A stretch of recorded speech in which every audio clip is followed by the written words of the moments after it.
Joe, how are you doing?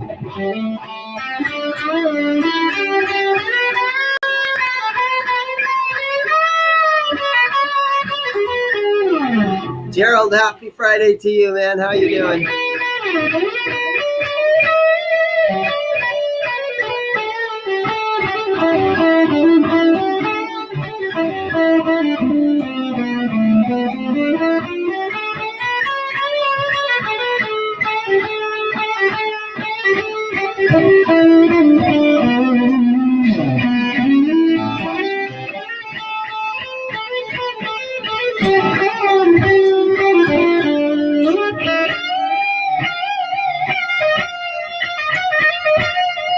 Wow. This is that little short scale Philip McKnight guitar that I got my hands on. Oh, it's been a month or two since I've had this thing. But yeah. Thank you guys for being on. Let me set this thing back over there. So yeah, how you guys doing? Joe, it's good to see you. Gerald, it's good to see you. Happy Friday. Bob Howell, thank you so much for saying that. Sounded good. Doing great, enjoying the cooler weather. Yeah, it's nicer today. It's 73 degrees outside right now, so it's a beautiful day today. Jordan, how are you doing, man? What's up, bro? Yeah, it's about time. Last Friday, I didn't do my live stream. I was just like, I don't care. Yo, Guitar Hack, how are you doing? So I might as well get started right away. And a guy brought me a guitar. And it's been at least a week, maybe 10 days. And he goes, Dane, I'm giving you a guitar that you can do. He's not giving me the guitar, but you can do a live unboxing. You can do an unboxing video. And I told myself, you know, it's a Glary. And I really appreciate the guy's name. His name is Rick. And he brings me really cool stuff to do videos about. And he's like, hey, man, you can do an unboxing on this guitar. And he brought it into me, and it hasn't been opened up yet. I don't know if it's the Strat style or the Tele style. But he's like, here's what's really cool about this guitar. It comes shipped to your house, and he's kind of scratched out his address and everything. But he wrote down right here that this guitar was shipped to his house for $86.99. So I keep asking myself, okay, I'll do a video on this guitar. It's probably a real POS, but you know what? I'll do it. Yeah, what the heck? It's a real piece of shit, right? But you know what? It's kind of interesting to see what can you get shipped to your house for $86. How you doing, man? Thanks. Bye. Hi, man. Sorry about that. I was on the... No, that's all right. I'm doing a little live stream, but my guys know that I'm open for business, and they'll sit around and when you get this restrung. Okay. For a friend. Sure. So sorry about that. No, that's all right. Little nylon string. If it needs it, or just this one replaced. That is no problem. I can do that for you. I can drop it off and come pick it up. I live over here, so.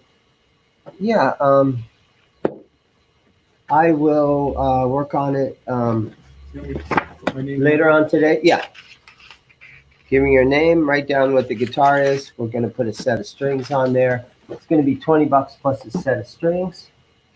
And I have some, let me look for my strings. And we need classical string right here. This is what I'm going to put on. I got a little restring right here, guys. Hold on just a second. Just your phone number is all I need. I don't need the address and all that kind of stuff. All right. And just put restring a Cordoba. Cordoba.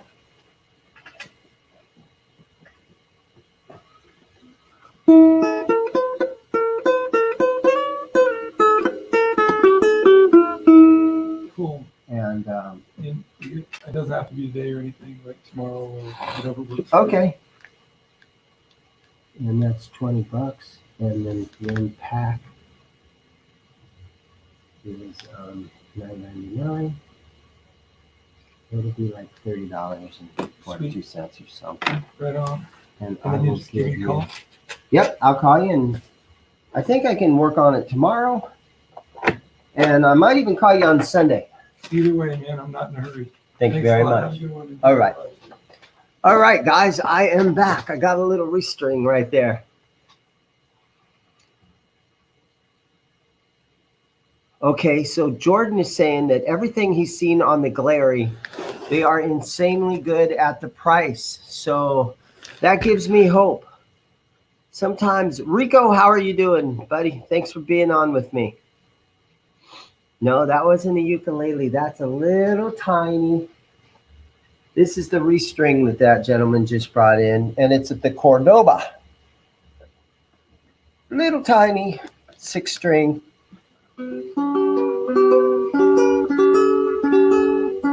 Nylon.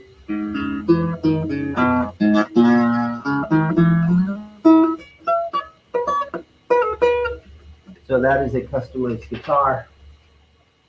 And I'm going to put a set of Martin classical strings on that. All right, so again, guys, thank you for being on with me. And here is the Glary. Let's go ahead and let's crack this thing open. I have this thing right here that is a very dangerous instrument. But let me see. Let me move that a little tiny bit out of the way. I'm going to do this right here. And I'm going to try to keep it in the camera so you guys can see as much as possible, and we can talk about this guitar. Now, I was going to do a video about this, and my same typical type of video that I always do, and I just couldn't really get overly motivated for some reason to do this. But you know what? Here we go. It's a Glary unboxing. Okay, so a very thin little nylon gig bag comes with it. Okay, so again, like the other Glary unboxing videos that we've seen, you have the cord, or I mean, you have a cable, you have the whammy bar, and you have a guitar pick in there. And I've noticed that even if it's the telly, they throw the same bag in there. So a lot of times guys that buy the tellies, they end up getting the whammy bar with the telly. So what we're looking at here. And then we also have what looks to be a very small little 2-inch nylon guitar strap. I'll move the box out of the way. And let's take this rubber band off right there. And let's see if we can slide this out of here.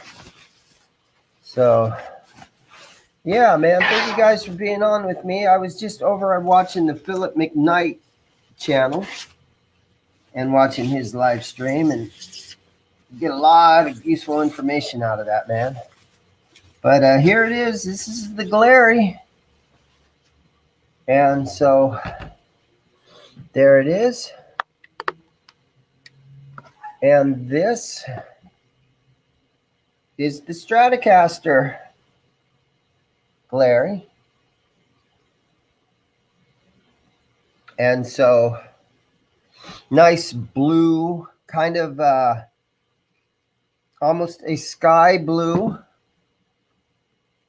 color, or maybe a little darker than sky blue. The weight is super lightweight.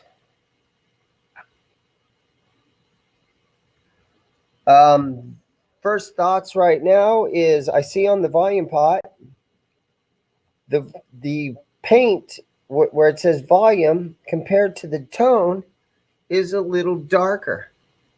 So where this paint is a little tiny bit darker, maybe it's more of a darker sort of a volume. What am I trying to say? This looks darker than this paint on the tone. 5-way switch. It's really stiff. Yeah. And for some reason, they put the gasket. I don't know why guitar companies do that, but they put the gasket. It's my buddy Glenn. You guys hang on. We got Glenn on the phone. Glenn, how you doing? Doing good. I love it when a plan comes together. I'm already on the way home. It's a good thing. That's good, brother. Everything was good with that pickup? Yeah, what happened? And Kevin didn't say anything to me, but when I got down to Brenda over at, the music store, right? He told me on the way over it fell into some water. Oh, great. It fell into water. All right, Glenn. Well, hey, I'm in the middle of my live stream. Go ahead, buddy. Okay, and so thanks for the call. But when you get home, if you want to send me a text, maybe if I'm still doing this, I'll send you the link. I've got about half hour for it's a long drive, right? Yeah. I just started a few minutes ago. I'm only 12 minutes in. I got 18 wonderful people watching me. And I'm doing a Glary unboxing video. And so far, I mean, the paint color is not too bad, but I'm not overly impressed with the guitar so far. Yeah, well, I'll look at it when I get home. And hey, tell everybody I'll get with you, and we'll think of something really special out this week for a stream. Okay, Glenn. With some really cool shit. Okay, Glenn. See ya. Okay, bye-bye. All right, guys. So getting back to the Glary. It's got just the satin. I don't think there's any finish really at all on this neck. It feels sandy and it feels rough. Like this definitely wouldn't hurt if you took steel wool and really buffed this thing or really rubbed it down with steel wool or maybe a Scotch-Brite pad or something like that, because this does not feel good right now. As far as the fret ends, they're rough. We got a lot of very rough fret ends. It would almost, some of them are so bad, I think that you would probably even cut your fingers on them. Some of these are really, really bad fret ends. But you know what? You can always set it, you put it on your workbench. You can file these babies down a little. And when you have a neck like this, you can literally take sandpaper and just rub these edges, because you're not going to hurt any binding or anything. You're not going to ruin any finish. You can set and just rub this neck, and you can get this smoothed out. So even though they're really bad straight out of the box, like I wouldn't even want to hang this in my shop with fret ends like this, because people are going to be like, ouch. But I mean, it's an easy neck to kind of smooth out. Again, take steel wool to it. Take a Scotch-Brite pad or something and just rub the edge of these frets, rub the back of the neck, and it would probably turn out okay. There's the strings are really loose on it still. The neck feels, it's not real thin. Yeah, I wouldn't call it a chunky neck, but I'm going to call this a average mid-size neck right there. So not too bad right there. Let me see if my wrench fits in this truss rod. Oh yeah, there we go. I got the right. So we'll loosen this a little and see what happens. Oh, there you go. So it loosened, tightens.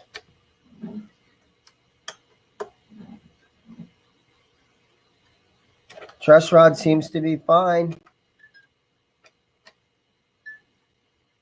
I wonder if this is the dual action truss rod.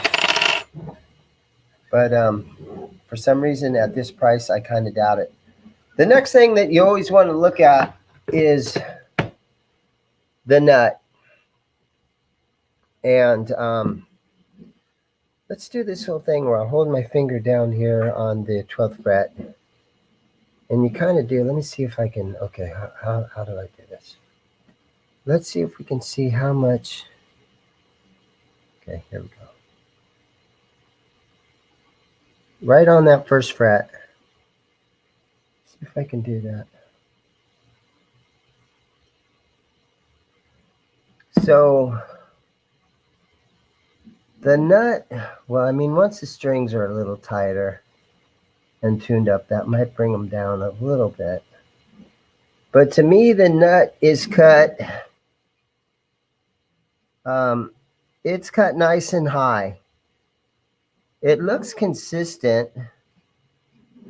It sticks out over the edge a little bit here. But again, if you're going to sand this neck and I mean, work on this neck and get it all smooth, you can take sandpaper to the side of the nut right there. Because again, you're not going to hurt the finish. And you can sand that little edge of that nut off of there. And down here on this side, yeah, it's the same way. It's kind of sticking out, but not too bad. But you can kind of take a file to this nut and, you know, again, it's kind of tall where you can maybe file it down a little bit, but they don't want to ship it filed down too far. You know what I'm saying? So yeah, there's that. Again, I don't know why companies that build cheap guitars feel like they need to put a plastic gasket under that. Fender has never used a plastic gasket.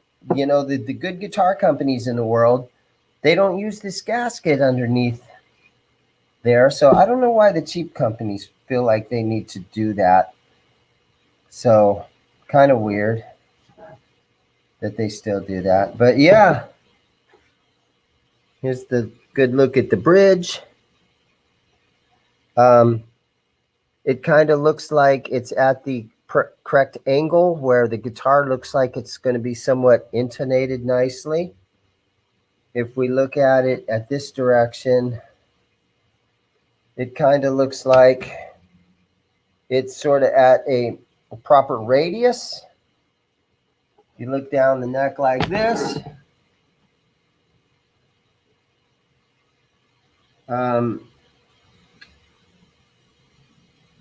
Yeah, it looks like the saddles are at a nice radius. If this is maybe a 9.5 radius or whatever this is, but it sort of looks like it's set up all right. Not really good.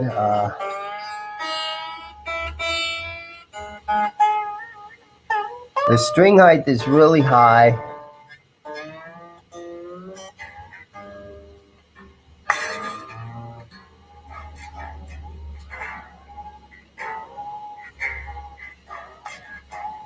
Wow. Yeah, this guitar I don't think was ever tuned. So I'm not sure that there was a quality control person that tuned the guitar and set it up. I think it kind of feels like they just put strings on them and they never did any type of setup or anything on it.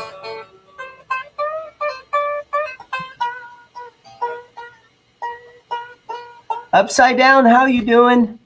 Soda and Milk, thank you guys for being on. Guitar Hack. Wow, Philip McKnight's on today. Philip, how you doing?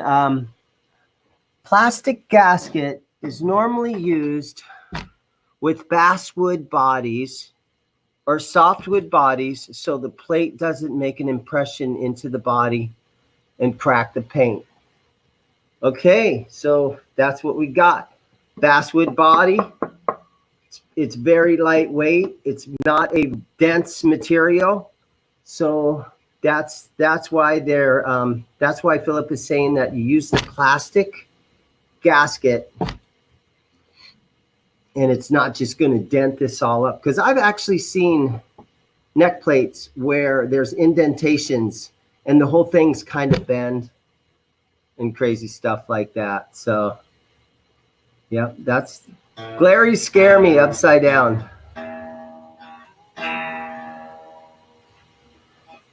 Dane just created a new word. Correctangle. Cover.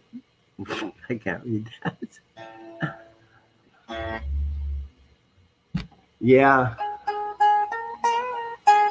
Yeah, so here it is, guys.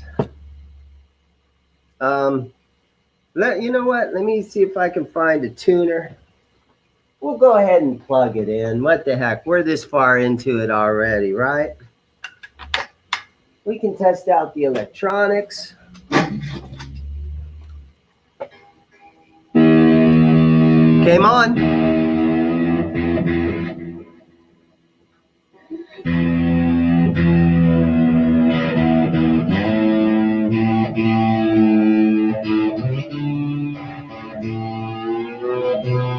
I'm in tune by ear.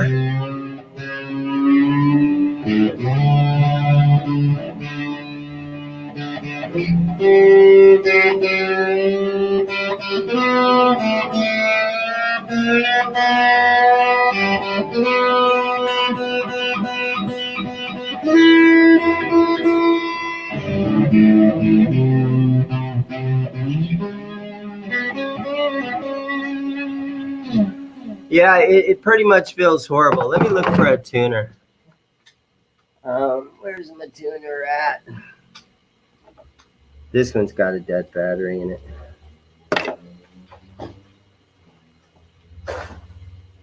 Yeah, so guys, you know, I thought about doing a video on this and I just really couldn't get myself to do it, because I was afraid that all I was going to do was sit there and say very negative things about the guitar. And I like to do videos where I have really awesome, positive things about instruments. I don't know. The only positive thing I could say so far about this instrument is that it's only $86.99 shipped to your house. So for a Christmas present for a little child, you know, I guess it's okay for that. But honestly, is this guitar going to end up in a landfill in 10 years from now? Is this going to be a guitar that's still out in the world and people love this guitar, or even kids, 13-year-old kids? Are they going to love this guitar 10 years from now? Or is this just going to end up in a landfill somewhere?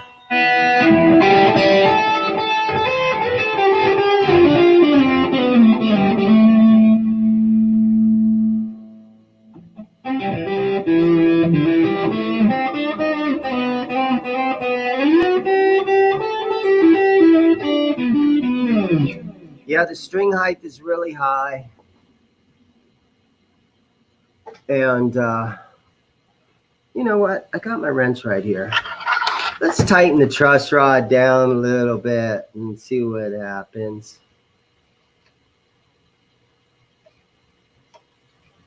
Come on, baby. Get down in there. You got to catch it just right. You don't want to strip it out, right? All right, so that feels pretty loose. You know what? I actually felt that move under my left hand though when I tightened that. So it's working. Winston Churchill, the truss rod adjusts the tension in the neck and the strings pull away. Pull one way, they will bow the neck. They will bow the neck. Okay, so it's doing a little bit here. It feels really loose when I turn that, and because I got all the strings on here, it doesn't feel like it's tightening up. I can't like really give it a huge turn because the strings are in the way. So all I can do are small little turns. But that was about a half a turn.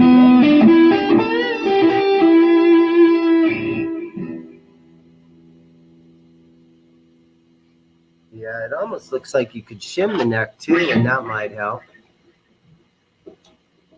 Terry, how you doing? Jeremy, what's going on?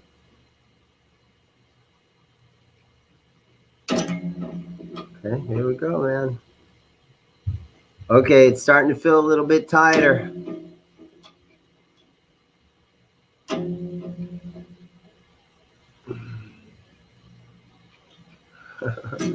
What do you guys think? Would any of you guys... Now, okay, here's my question. I'm sitting in a used guitar shop.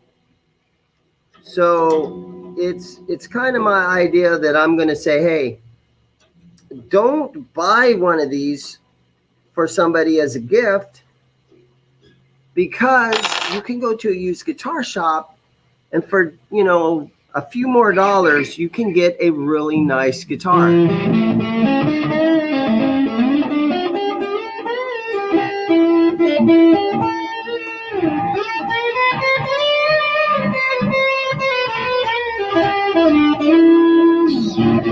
So I'm kind of anti buying stuff brand new, because I'm trying to sell used guitars.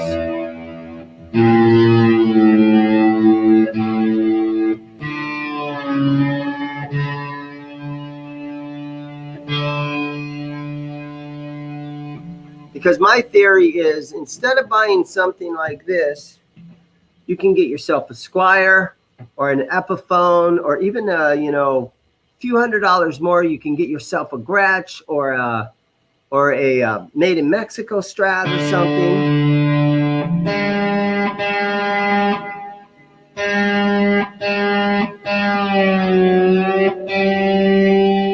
So the only reason to buy something like this is because it could be a Christmas present for a child.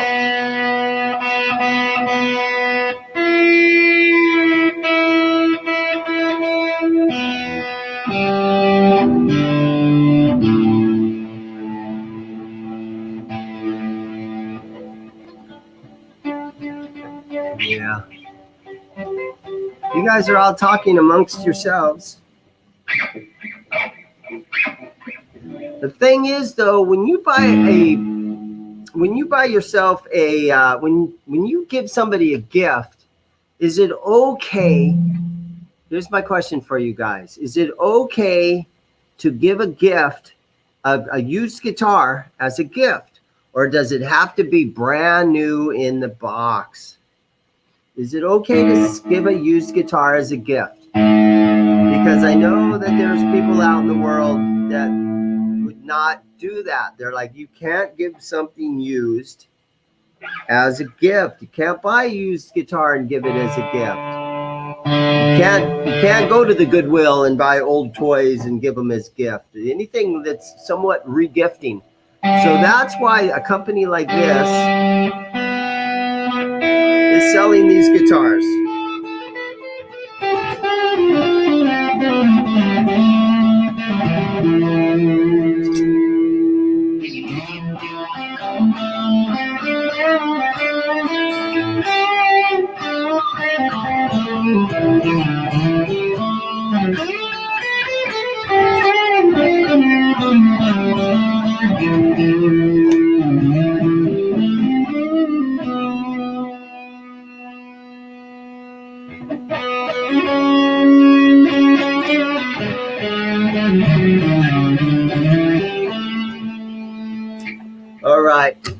go.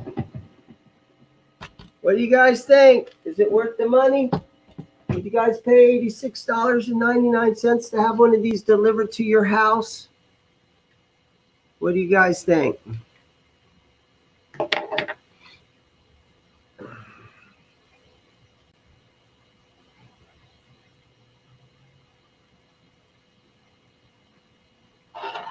Upside Down's never bought a new guitar.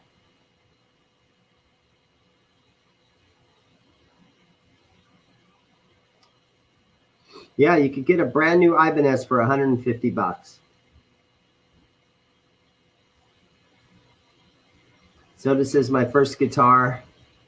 It's a BC Rich. No, Gerald said, no, I wouldn't. Nice guy, Eddie. How are you doing?